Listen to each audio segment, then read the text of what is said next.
iliandaa mtego ambao ulifanikisha kukamatwa kwa Bwana Ashley Saidi Babu akiwa katika hoteli ya... Taasisi ya kuzuia na kupambana na rushwa mkoa wa Arusha inamshikilia Ashley Saidi Babu mwenye umri wa miaka 48 kwa tuhuma za kujifanya afisa wa TAKUKURU na kutumia jina la taasisi hiyo kwa maslahi yake binafsi. Akizungumza na waandishi wa habari, mkuu wa TAKUKURU mkoa wa Arusha Zawadi Ngailo amesema mtuhumiwa huyo alikamatwa Juni 3 mwaka 2026 katika eneo la Kaloleni baada ya maafisa wa TAKUKURU kufanikisha operation maalum ya kuweka mtego wa kumkamata.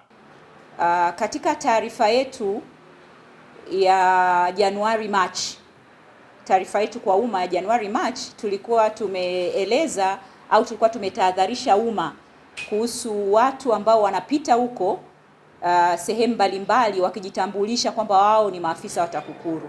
Sasa tumeweza kumkamata mmoja wa hao ambao kwa neno rahisi ni matapeli, ambao anapita anajitambulisha kwamba yeye ni mtumishi wa TAKUKURU na wanakuwa wanatoa maagizo na maelekezo mbalimbali kwa wananchi ambao hawajui kuhusu uhalisia wa utambulisho ambao wanautoa kwao.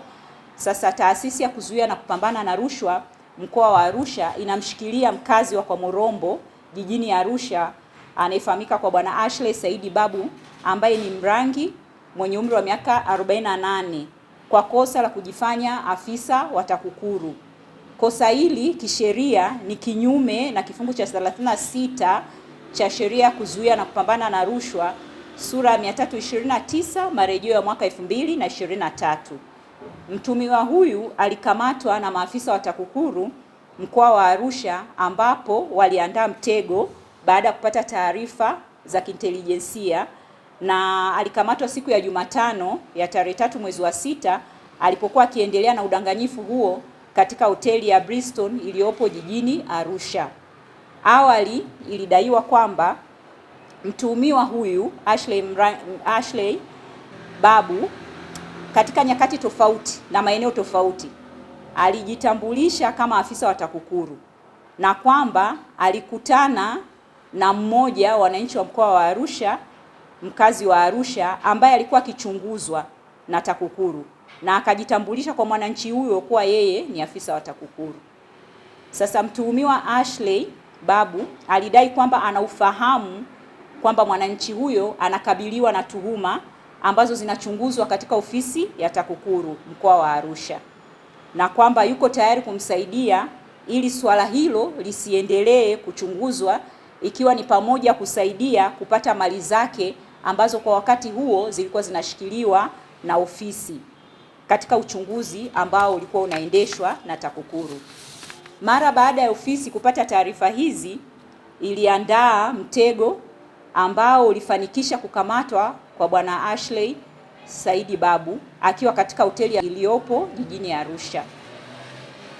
Ninapenda kuchukua nafasi hii kutoa wito kwa wananchi wa Arusha na wakazi wa mkoa wa Arusha na wengine ambao watapata nafasi ya kusikia habari hii kwamba utaratibu wa ofisi za TAKUKURU uko wazi kabisa. Kazi za TAKUKURU au majukumu ya ofisi ya TAKUKURU yanafanyikia ndani ya majengo ya TAKUKURU.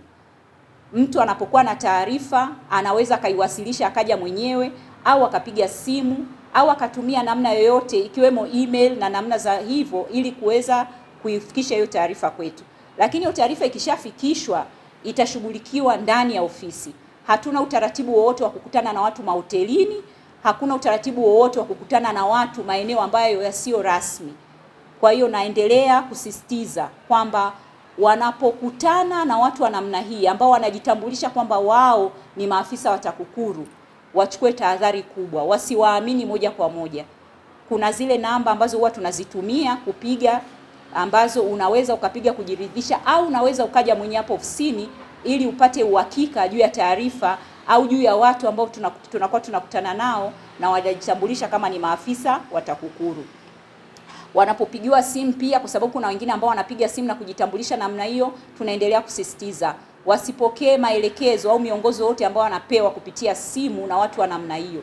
Wanapopata mashaka au wasiwasi, basi wafike hapa ofisini ili waweze kuendelea na taratibu za kujiridhisha juu ya taarifa au watu ambao wanakutana nao na kujitambulisha kwa namna hiyo.